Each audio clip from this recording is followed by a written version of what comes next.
Bonjour et bienvenue à tous sur ce nouveau tutoriel. Alors aujourd'hui nous allons parler de calque d'écrêtage. Donc nous allons travailler dans Photoshop. Nous allons faire quelque chose d'assez simple, même simpliste, pour démontrer ce que sont les calques d'écrêtage et quelle peut être leur utilisation, notamment dans After Effects pour faire des animations. Voilà, on est parti. Fichier nouveau. Donc, je vais faire un document en PAL-DV grand écran, 720 par 576 pixels. C'est surtout pour garder ce format une fois que je serai dans After Effects. Voilà, on fait OK.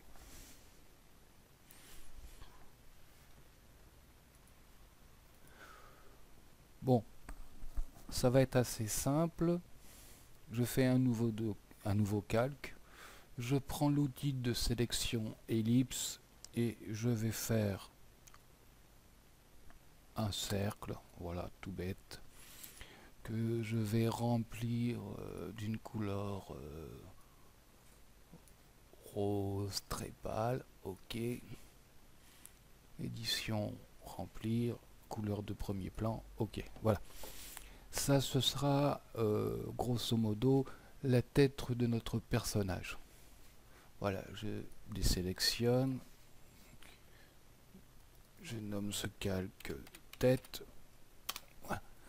Nous allons voir déjà une première façon de se servir des calques d'écrêtage. Donc, je vais refaire un nouveau calque. Je vais refaire un nouveau cercle. Voilà. Que je vais remplir cette fois-ci de la couleur noire. OK. Tac. Oui. Sélection, désélectionner. Ah. Petit problème. Je reviens. Voilà.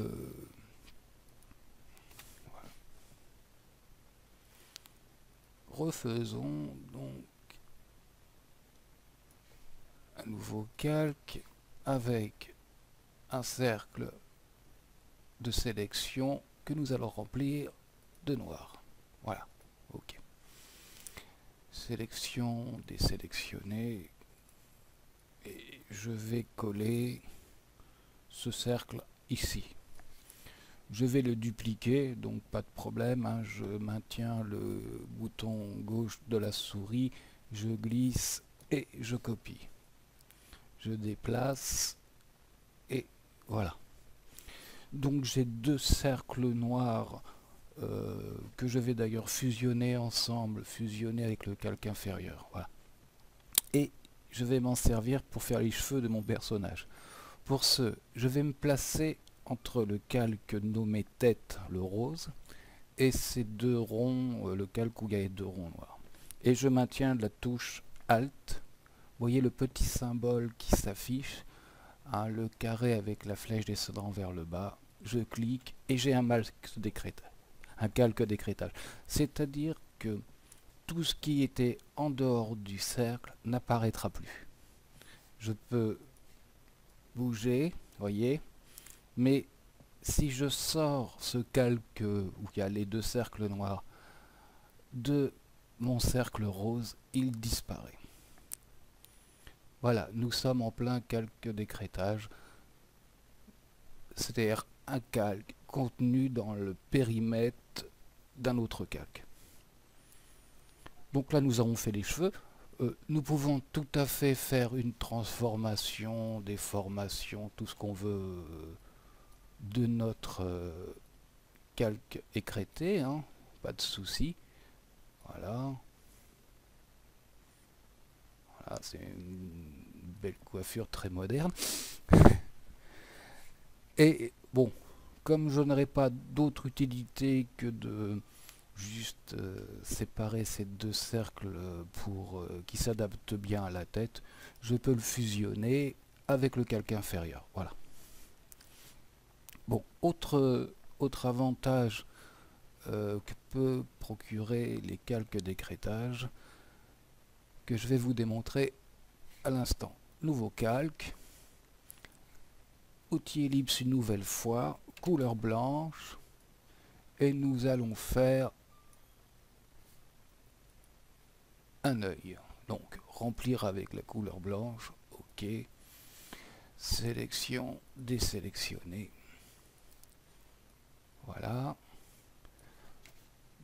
Nous allons faire la pupille. Donc là, je vais reprendre en appuyant sur X la couleur noire en premier plan, reprendre l'outil sélection d'ellipse et faire une pupille. Voilà, remplir. Tac. Sélection, désélectionner. Je peux... Ah, excusez-moi, édition, annuler, aller vers l'arrière. Alors quelque chose qui arrive assez souvent, c'est que pense pas, on oublie parfois de faire un calque isolé et on va se retrouver avec la pupille en fait sur le calque du fond blanc de l'œil, ce qu'il faut éviter. Donc là, édition, remplir, couleur de premier plan, voilà, c'est réparé. Je désélectionne. Et là, ma pupille, voilà, elle est libre. Je vais faire de cette pupille un calque d'écrêtage. Donc je maintiens la touche Alt enfoncée, je suis entre les deux calques, tac, calque d'écrêtage est fait. Et vous allez voir l'intérêt, et vous le verrez d'ailleurs davantage dans l'animation 3 avec After Effects, c'est que, encore une fois, eh ben, ma pupille ne peut pas sortir du calque principal, c'est-à-dire le fond blanc de l'œil. Voilà. Et quand nous irons sur After Effects pour animer un petit peu ce personnage, hein, une animation très simple, hein, les yeux, hein, c'est juste pour la démonstration, et ben vous verrez que la vie nous sera facilitée parce que on aura déjà tous ces éléments de près. Vous verrez ça de manière plus parlante au moment de l'animation dans After Effects. Quelque chose que je peux faire encore, c'est dupliquer le calque du fond de l'œil, hein, qui était blanc, tac. Alors, le remonter au-dessus, voilà. Du coup,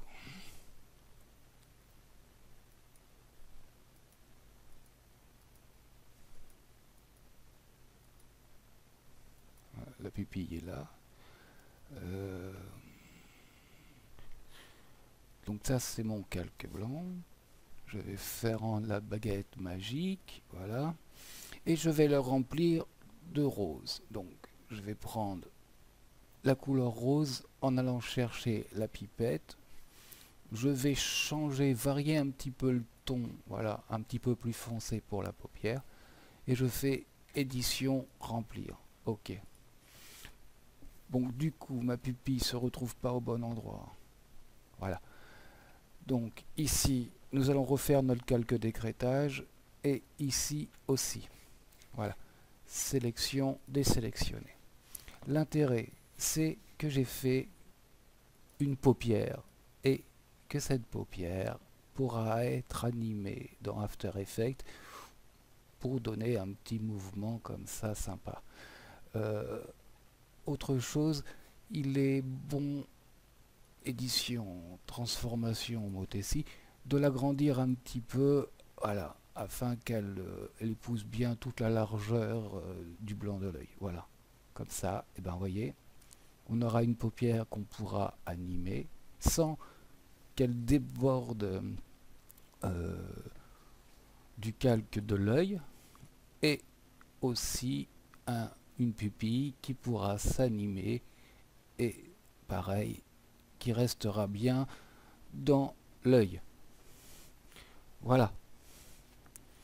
Je prends ces trois calques, je les duplique, voilà, dupliquer les calques, ok, et je me retrouve avec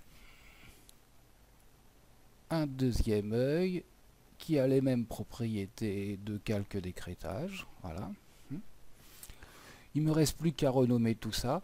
L'arrière-plan de départ, je n'en ai pas besoin, je le supprime. Ici, on était en tilt. Là, on est sur l'œil gauche, il me semble. Je vérifie. Voilà, on est bien sur l'œil gauche. Donc, en double-cliquant sur calque, je vais mettre œil gauche. Ici, pupille gauche. Je vérifie toujours hein, que ce soit bien. Ouais, c'est bien la pupille. Et ici, pop, pour paupière, hein, gauche. Je sais que ça prend AU, mais ça va plus vite comme ça. Voilà. On va faire la même chose ici. Œil droit. C'est agaçant.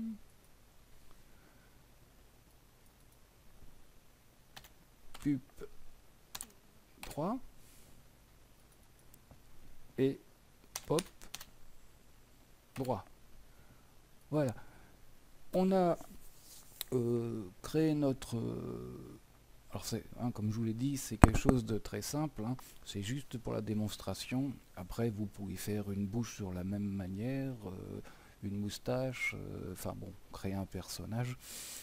Là, c'est juste pour la démonstration.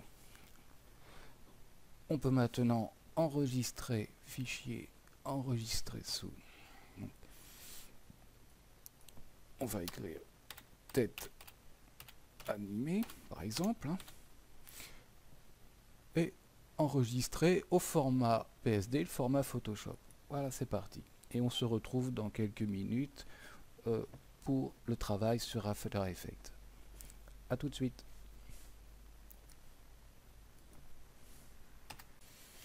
Bon, ben nous voilà arrivés sur After Effects et nous allons poursuivre ce tuto sur les calques d'écrêtage et leur utilité pour l'animation dans After Effects. Donc ça, j'ai pas besoin. Je vais donc me faire une nouvelle composition. On avait notre composition dans, enfin notre travail dans Photoshop qui était au format PAL-DV écran 720 par 576. On fera la même chose ici.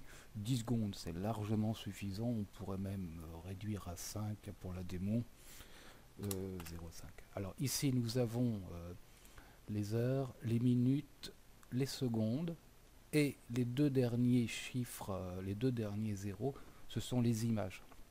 Parce que vous pouvez avoir 5 secondes ici, par exemple, et 10, 15 et jusqu'à 23, 24 images en plus. Voilà. Et on fait OK. Bon. Maintenant, il s'agit d'importer notre travail que nous avons fait dans Photoshop. Donc, fichier. Donc, j'étais dans bibliothèque images. Et nous avions appelé tête animée. Le voilà. On va ouvrir. Nous allons l'ouvrir comme une composition avec un style de calque modifiable. OK. Voilà. Et il apparaît une composition qui s'appelle tête animée, dont nous ne nous servirons pas, et un dossier avec tous les calques de Photoshop.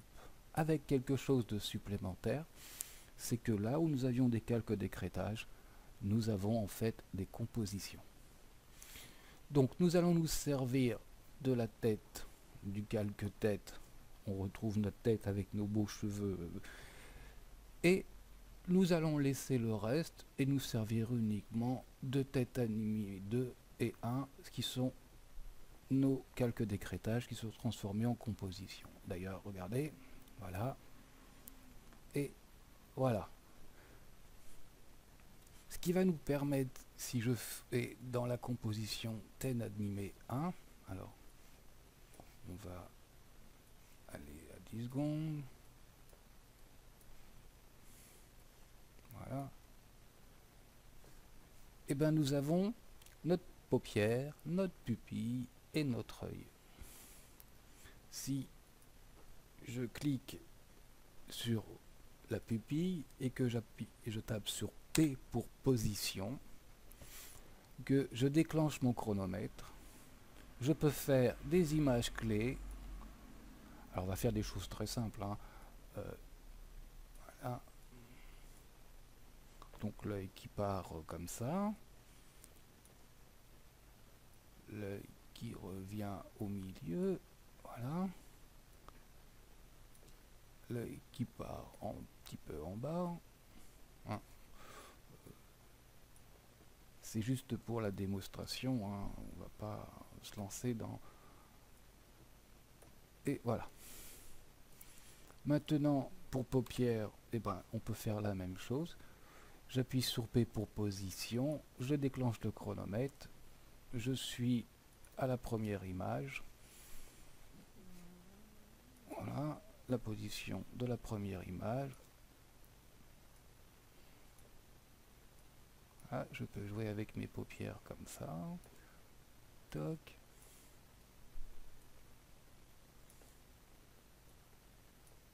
Toc.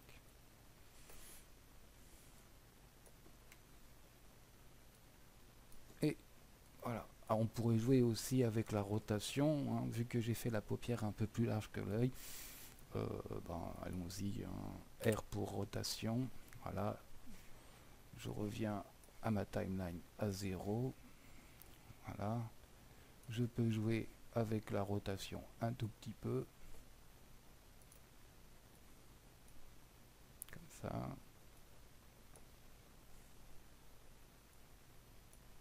Comme ça.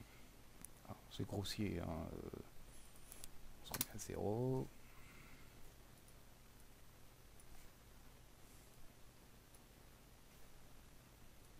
Voilà.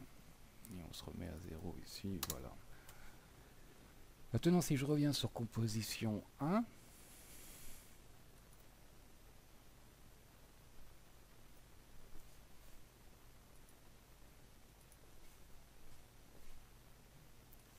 voilà.